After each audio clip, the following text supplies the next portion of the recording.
जो बड़ी बहन है वो माँ है, क्योंकि मैं अपनी बड़ी बहन को माँ ही कहता हूँ। मेरी अपनी बड़ी बहन से 2 दिन पहले बात हो रही थी।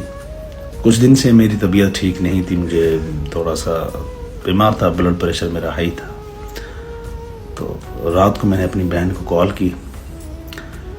मैंने बहन से कहा कि मेरी तबीयत ठीक नहीं है, तो बस दुआ करना मेरी तबीयत ठीक हो जाए। उन्होंने कहा क्या हुआ है? मैंने कहा बस वो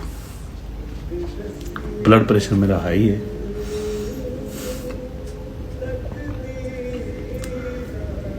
बस मैंने ये कहा है, मेरी बहन की आंखों में से आंसू रोने लगे। और मैं वीडियो कॉल पे बात कर रहा था, उसने कैमरा साइड पे कर दिया।